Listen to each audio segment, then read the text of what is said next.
El curry estaba frío, su teléfono vibraba sin cesar y yo estaba a medio contarle que el perro había vuelto a dormirse junto a la puerta principal, como si esperara a alguien.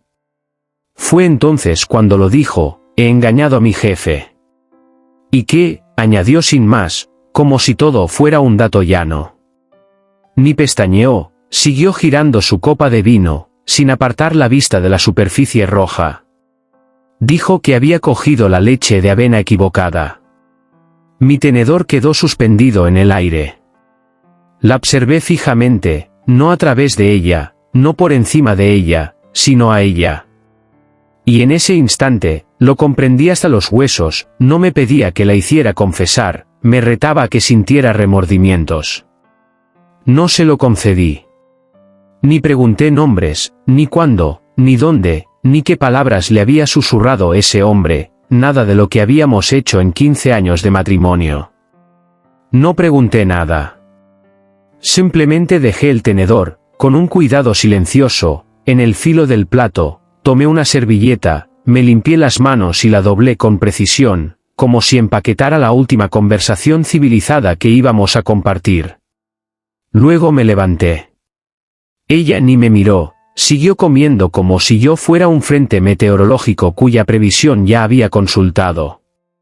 Lo siento, murmuró. Fue un error. Ni un ligero encogimiento de hombros. Y supe que no era el inicio de algo, era su gran final, su monólogo de cierre que había practicado mientras se pintaba la máscara en el espejo retrovisor del Audi de su jefe, buscando el momento perfecto para lanzarlo y verme desmoronarme. Pero no lo hice. Caminé hasta el fregadero, lavé mis manos con la misma serenidad que empleo al recuperar copias de seguridad de servidores corruptos, las sequé despacio y contemplé cómo las gotas se deslizaban por la ventana, como si también quisieran huir. Tras de mí, el tenedor chocó contra el plato, ella sirvió más vino. Abrí el frigorífico, saqué una botella de agua y bebí un largo trago medido, frío, que me anclaba al presente. No por sed, sino para mantener las manos ocupadas y no aferrarse a la mentira que acababa de estallar en nuestra cocina. Al girarme para salir, no dije nada. No era que no tuviera nada que decir, sino que lo que iba a hacer no necesitaba palabras. Ella creyó que buscaba un pulso de poder, ignoraba que yo no juego hasta controlar el tablero. Esperaba que saliera hecho un torbellino, que tronase una puerta, que rompiera un vaso o llorara en el garaje como un marido de comedia mala. Eso sí podría haberlo desactivado con unas lágrimas y un balbuceo de «no quise decirlo así». Pero le di silencio, y ese silencio resonó más fuerte que cualquier palabra. Subí las escaleras con pasos tranquilos, sin prisa, sin teatralidad, con el sigilo que inquieta a los depredadores cuando advierten que la presa no huye. Ella se quedó abajo, cambiando de capítulo en una serie anodina de Netflix, desplazándose por el teléfono como si no hubiera abierto un boquete en mi pecho. No pausó ni la reproducción. Cerré la puerta del dormitorio y me senté en mi escritorio, ese que ella ridiculizaba por anticuado. Ya nadie imprime nada, decía. Los profesionales viven en la nube. Y en eso tenía razón, así que ahí empecé. Escaneé las declaraciones de impuestos antiguas, las declaraciones de activos, el acuerdo prenupcial, lo subí todo cifrado y respaldado en 3 servicios de nube distintos, con nombres evidentes, una carpeta Q3-Strategy y otra a Fotos-201-RIP. Quería que pasara de largo, por si alguna vez husmeaba. Copié la cláusula de fidelidad del punto 9c del PRENU, incumplimiento de la fidelidad anula derechos financieros conyugales. La pegué en un PDF nuevo, añadí un apunte con mi puño y letra, lo escaneé y lo guardé como clause-signet, PDF. Mi firma era demasiado perfecta, así que arrugué el papel, lo escaneé otra vez y quedó impecable, genuino. Esa misma noche, a las 9:27, vi su emoji de risa en el iPad familiar, el correo y las notificaciones estaban sincronizados desde el año pasado, cuando ella lo usó para una presentación estúpida, y jamás desactivó la sincronización. La vi reírse después de soltar su bomba en nuestra cocina. Bien, que se sienta intocable. Creé una nueva carpeta en el escritorio, a la vista. Al principio la llamé Truth, pero sonaba demasiado noble, pasivo, filosófico. La renombré Table porque, cuando llegue el momento, no gritaré, pondré sobre la mesa. Dentro coloco capturas de sus copias de seguridad en la nube, una línea de tiempo de sus trasnoches en la oficina con los recibos de viaje compartido, el mensaje de Slack de su jefe invitándola unas copas fuera del equipo, y lo contrasto con un cargo de su tarjeta de crédito en el bar del hotel 2 noches después. Otro cargo idéntico en el mismo lugar. Y su ubicación GPS, registrada por la app familiar de seguridad, que ella creía solo para el paseador del perro. Actualiza en segundo plano mientras esté instalada. Nunca la desinstaló. Pensó que yo era lento, anticuado, desfasado. Lo que nunca imaginó es que yo ya estoy dentro. Diseñó planes de recuperación para sistemas que la gente dio por olvidados. Y ella simplemente era otra pieza corrupta a punto de desconectar. Se metió en la cama tarareando, la escuché desde abajo al cepillarse los dientes, al andar descalza sobre las tablas del suelo, al crujir el colchón cuando se metía entre las sábanas como si no hubiera hecho estallar 15 años de matrimonio entre bocados de comida para llevar. No preguntó dónde estaba, no gritó mi nombre, no vino a buscarme, Terra estaba acostumbrada a que yo desapareciera en mis silencios. Eso es lo curioso de estar casado con alguien como yo, dejas de notar mi ausencia hasta que ese silencio es lo único que queda en la habitación. A las 11:42 me encontré en el garaje, con la puerta del conductor abierta, la radio apagada y el móvil boca abajo. El motor estaba parado, no necesitaba movimiento, necesitaba quietud. Algo en el zumbido de la ventilación, en el leve olor a WD-40 y en el eco de mi propia respiración me ayudaba a pensar. Sobre el asiento de copiloto descansaba una memoria USB negra de 64 GB, la misma que pedimos al por mayor para demos de proveedores. Dentro iba todo, sus mensajes de texto, las rutas de GPS que decía seguir cuando afirmó estar en un retiro de equipo y que yo contrasté con el recibo de Uber Eats que llegó a un hotel a 2 pueblos de distancia, la grabación de su voz a mitad de la vida, diciendo, él cree que sigo en la llamada de Zoom, pobre hombre, y, por supuesto, el acuerdo prenupcial notariado, su firma aún tan firme como si jamás fuera a importarle. Lo miré como a un jaque mate definitivo, nada ostentoso, pero concluyente. A las 3:17 de la madrugada escribí una nota de 7 palabras, sin amenazas, sin súplicas, sin ira, solo una frase limpia y neutral, siempre dijiste que era predecible. La doblé una vez, la metí en un sobre blanco y deslicé la memoria detrás, al cerrar suavemente el sobre la USB hizo un clic de plástico contra el papel. No anoté su nombre, solo una palabra, disfruta. Era casi quirúrgico como encajaba todo, frío y preciso, sin un latido propio que escuchar. Volví al interior, las luces estaban bajas y ella dormía con respiración suave y superficial, sin rastro de culpa en el rostro, sin parpadeo de remordimiento tras los párpados. La observé un minuto y comprendí que había dejado de reconocerla, era una extraña que jugaba a hacer hogar en mi vida, ocupando mis costumbres, durmiendo en mi cama, recorriendo mis pasillos como si los hubiera merecido. No la despedí con un beso, ni cerré del todo la puerta. A las 5:15 de la madrugada ya me había duchado, vestido y había salido de casa. Antes de irme, coloqué el sobre exactamente donde debía estar, en el centro de la mesa de la cocina, frente a su silla. Sería lo primero que vería al bajar por su café matutino, todavía con la vanidad de la noche anterior. Que sorbiera su espresso con un trago de pavor en la garganta, que el sabor cambiara al ver esa palabra, disfruta.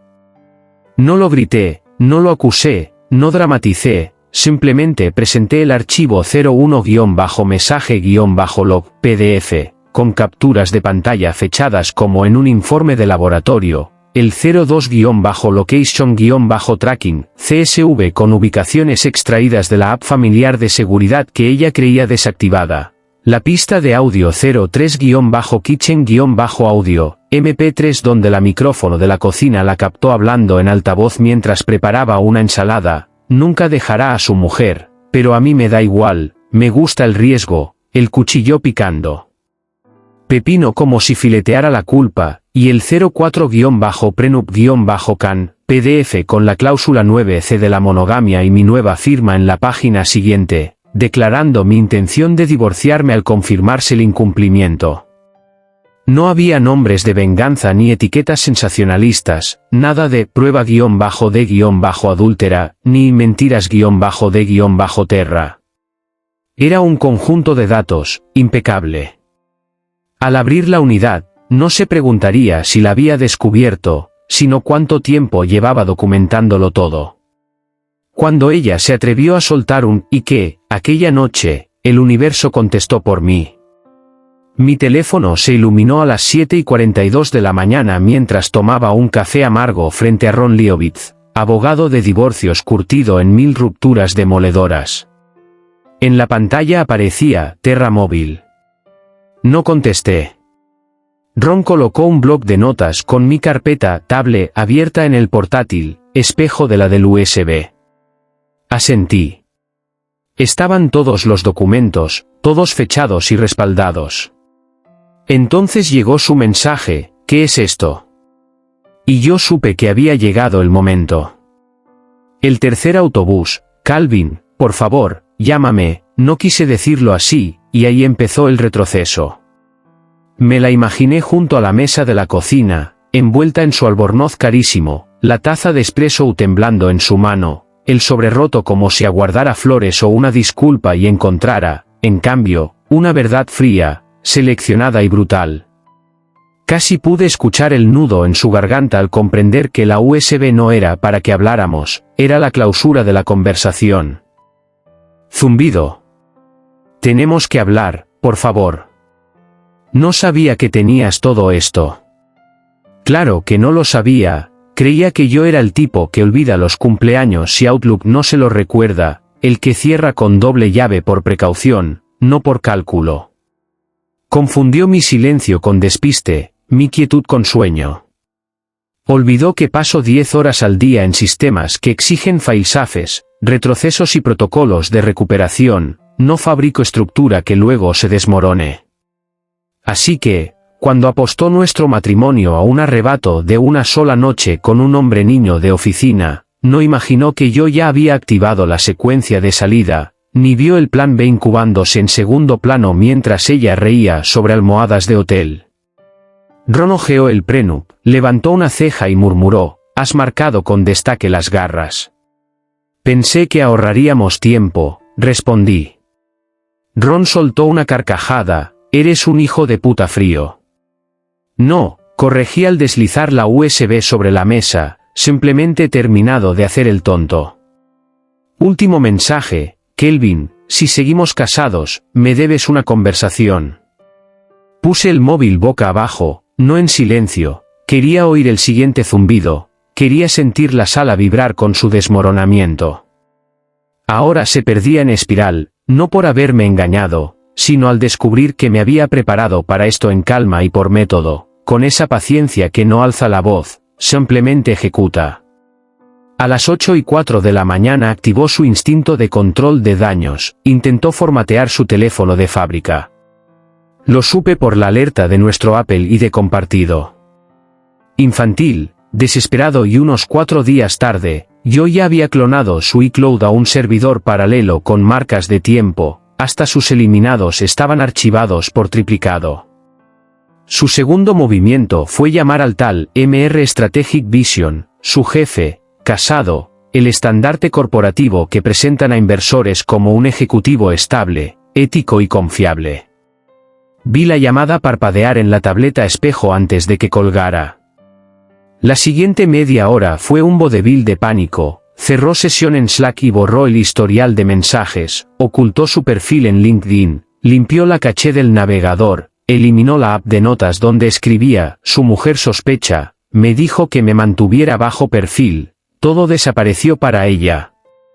Lo que nunca comprendió fue que yo había ordenado a su portátil de trabajo reenviar cada mensaje saliente a un correo fantasma bajo mi control. Implementé esa regla al día siguiente de que me acusara de ser paranoico cuando pregunté por qué llevaba el equipo al baño. Cada mensaje nocturno, cada adjunto, cada confirmación de hotel marcada como basura, ya los tenía reenviados, archivados, con sellos de tiempo y clasificados. Y la pieza definitiva, una grabación de pantalla que capturé durante una sesión de teletrabajo suya, micrófono abierto y llamada de Zoom sin silenciar, en la que ella decía, tú sabes que no pueden pillarnos, ¿verdad?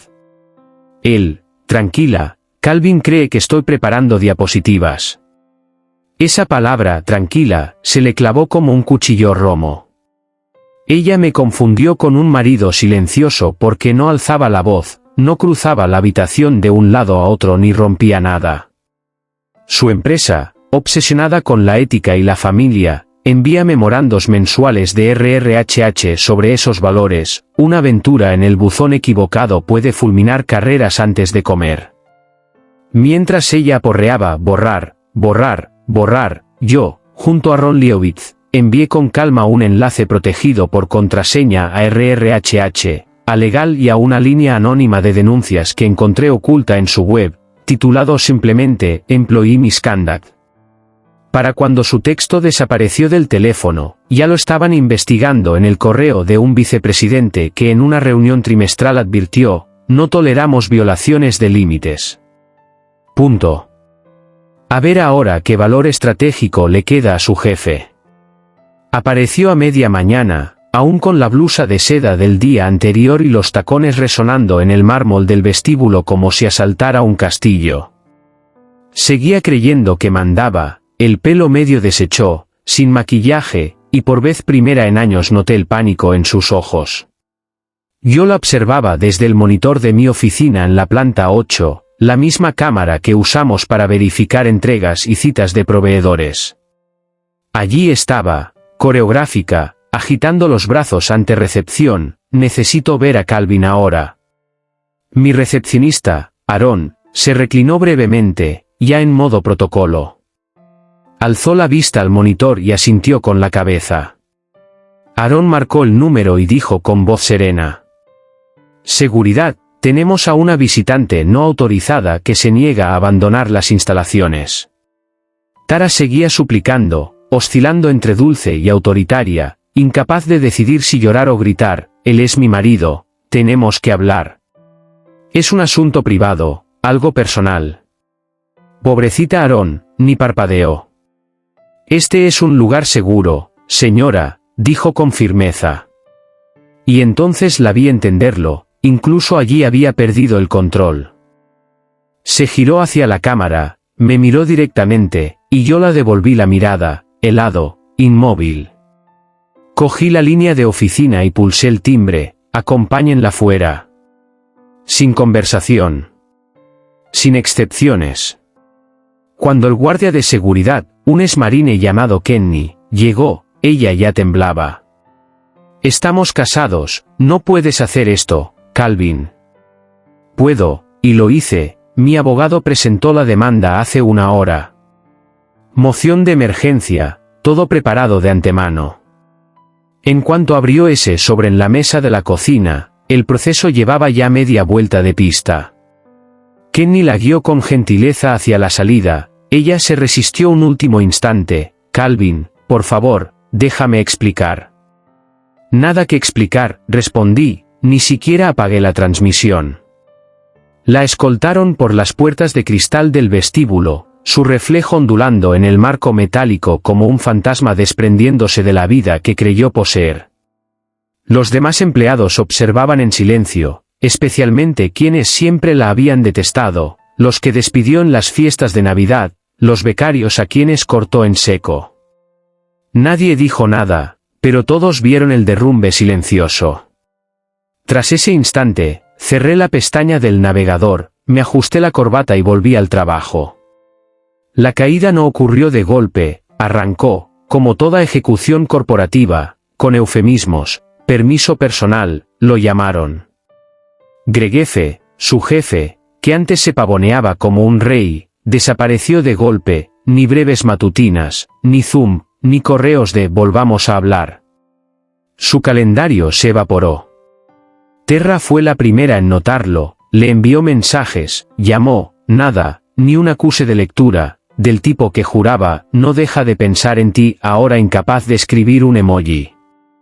Al segundo día, los rumores empezaron, Recursos Humanos había iniciado una investigación interna, discreta, callada, esa calma inquietante que precede al golpe.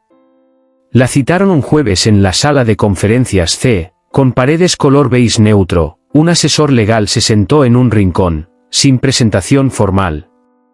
Allí comprendió que no se trataba de dinámicas de equipo, sino de extracción. El representante de RRHH deslizó una carpeta sobre la mesa, hemos recibido material sobre su conducta. Terra la abrió tratando de mantener la compostura, capturas de pantalla con mensajes, registros de ubicación, un fragmento de audio transcrito donde ella reía, nunca dejará a su mujer, pero a mí me da igual, me gusta el riesgo. Incluso un fotograma de la cámara del hotel la mostraba junto a Greg, lo bastante cerca para levantar sospechas. Tragó saliva y mintió, están sacando esto de contexto. Éramos un equipo trabajando en una propuesta. Alguien quiere perjudicarme. RRHH esperó y colocó un correo impreso encima de la pila, un email de Greg con fecha de 3 semanas atrás, asunto mantengámoslo entre nosotros, y al final, si pasa algo, negarlo todo. El cuarto quedó inmóvil. Terra lo miró como si fuera un idioma extraño, parpadeó con la esperanza de que se borrara, pero no ocurrió. Sin gritos ni sermones, dictaron un veredicto seco, se le rescinde el contrato con efecto inmediato por incumplimiento de conducta y riesgo reputacional. No hay indemnización. Ella abrió la boca, por primera vez, no salió sonido alguno. La escoltaron a su despacho en silencio, la dejaron empaquetar sus pertenencias bajo supervisión, un miembro de RRHH le retiró la placa de acceso al sistema. La pesadilla acabó antes de que llegara el ascensor. Lo más terrible, no pareció un escándalo, pareció quirúrgico. Más tarde, esa misma noche, envió otro mensaje a Greg, sin asunto, sin mayúsculas, sin puntos, como un equivalente digital de rímel corrido y voz temblorosa. Lo abrí no por curiosidad, sino porque ya sabía lo que diría, correos así no buscan sanar, buscan manipular. Comenzaba sin saludo ni querido Calvin, cometí un error. No significó nada. Fui estúpida. No me destruyas. Ni lo siento, ni te traicioné, solo un vago, por favor. Luego aparecía el giro, podríamos ir a terapia. Ódiame si quieres, pero somos un equipo. Tú y yo construimos una vida. La carta de la nostalgia, la memoria selectiva, la misma mujer que soltó y que, ahora suplicaba, somos un equipo. A continuación, la trampa de la culpa, nunca dejas que te conozcan, siempre te atrancas. Pensé que ya no te importaba. Me sentí sola. Gaslighting en estado puro, ella no engañó, reaccionó. No fui engañado, causé el engaño. Clásico. Y al final, la verdadera intención, como un aguijón de escorpión, perdí mi empleo. No te lleves lo demás también.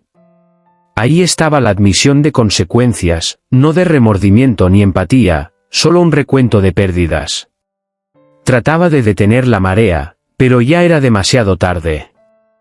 Esto no era amor, era gestión de crisis en modo profesional. No respondí. En lugar de eso, imprimí su correo en la impresora láser, márgenes limpios, fuente de 12 puntos. Grapé la hoja, la deslicé dentro de una carpeta manila, con mi letra, marqué en el lomo, intento de influencia emocional número 1. Porque esto no sería el último golpe, apenas era el arranque de su campaña, primero buscaría simpatía, luego culpa y quizá ira cuando nada funcionara, pero yo no caeré en sus redes. Quería reconstruir nuestra historia, reescribir los capítulos, presentarse como la esposa arrepentida que solo cometió un fallo. Pero yo ya conocía el final, lo había escrito yo, ella aún no lo había leído. Era domingo, un día luminoso, tranquilo, perfecto para la negación. Terra eligió su café favorito con terraza, el local de los lattes de lavanda y la tostada de aguacate a precio de oro, escenario de sus fotos almohadilla self-care, un santuario de impunidad. Llevaba gafas enormes para esconderse y ese suéter crema que juraba la hacía parecer exitosa y amable. Su hermana la esperaba, charlando sobre el divorcio de unos vecinos, y la ironía flotaba en el aire. Entonces llegó el mensajero, con un chaleco negro y una carpeta bajo el brazo, expresión imperturbable. ¿Es usted Terra él? Ella parpadeó, se ajustó las gafas, esforzándose por invocar esa voz corporativa con la que silenciaba becarios y baristas. Sí. El hombre no sonrió, le entregó un sobreplano, asintió y se marchó. Ella ni lo abrió al principio, lo sostuvo como un objeto ajeno, esperando que tal vez, con un vistazo, pudiera desvanecerse. Pero el papel no reacciona, permanece, pesado de consecuencias. Su hermana inquirió, ¿qué es eso? Terra bajó la vista y deslizó un dedo impoluto bajo la pestaña. Lo abrió. En la portada, una línea, petición de disolución matrimonial. Debajo, invocación íntegra de la cláusula de fidelidad, renuncia a todo derecho sobre bienes compartidos, la custodia de los perros, con historiales veterinarios que demostraban que yo había sido su contacto principal durante 6 años, un detallado inventario de los fideicomisos protegidos, estampado, incontestable. Ella musitó, casi sin voz, mi marido, simplemente me ha destruido. Su hermana frunció el ceño, ¿cómo? ¿Qué pasó? Pero Terra no respondió. Se quedó mirando los papeles como si fueran inscripciones de una civilización que nunca le importó quién fue. A su alrededor, el brunch continuó, cubiertos tintinearon, la gente reía, los camareros servían mimosas. El mundo no detuvo su curso por su catástrofe. ¿Y por qué habría de hacerlo? Durante años, ella forjó su identidad con el control de la percepción, el encanto y sus pequeñas mentiras astutas. Ahora, expuesta, su boca estaba seca, sus manos temblaban, incapaz de tejer narrativas, aquella historia ya no era suya. Yo había tomado la pluma y la había firmado a tinta permanente. Al fin, lo llamó, no para disculparse, ni suplicar amor, sino por un techo. Calvin, necesito un tiempo, por favor, déjame quedarme aquí hasta que lo organice. No puedo ir con mis padres y no me quedo con mi hermana, ya sabes cómo es. La dejé hablar, que su desesperación quebrantara su compostura ensayada. Esa mujer que afirmaba, no creo en la dependencia, ahora imploraba refugio de la tormenta que ella misma desató. No grité, no le recordé los recibos del hotel, los mensajes ni la sonrisa de ¿y qué?, que soltó en la cena. Solo pregunté. ¿Has revisado el contrato de arrendamiento últimamente? Sí, titubeó. Está a mi nombre desde hace 11 años. Silencio. El alquiler está prepago por 6 meses, desde mi fideicomiso, más silencio. El aire era un paño mojado que nos envolvía. Pasé las páginas impresas, conforme a las normas de la cooperativa y el código de arrendamiento estatal. Tienes 14 días desde la fecha de notificación de disolución para desalojar o incurrir en incumplimiento. ¿Y a dónde voy?, exhaló ella. Ya no formas parte de mi jurisdicción, Terra. Inhaló con fuerza, tratando de recomponer las lágrimas en algo útil. No quiero pelear, solo, no me humilles. Ahí estaba, no sentía pena ni pérdida, sino miedo a la humillación. Perderme a mí era una cosa, perder la imagen ante los demás, otra muy distinta. Así que añadí un último detalle que la aplastaría donde el documento no llegaba. ¿Recuerdas a Paul, el vecino de arriba que preside la junta? Sí, sabe por qué te vas. Del otro lado, no hubo silencio, fue una implosión.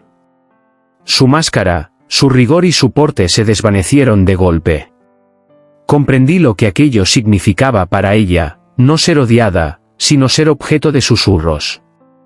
Una vez pasó 3 días en espiral porque la esposa de un vecino la acusó de ir demasiado arreglada.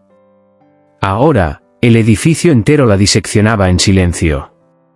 Esa noche, se marchó sin cerrar la puerta de un portazo, sin llorar en el pasillo, empacó como un fantasma, recorrió el piso como si le fuera a morder, dejando un tarro de especias medio lleno en el baño, unos tacones rojos en el armario y la foto enmarcada de nosotros en Florencia, aún boca arriba en la estantería.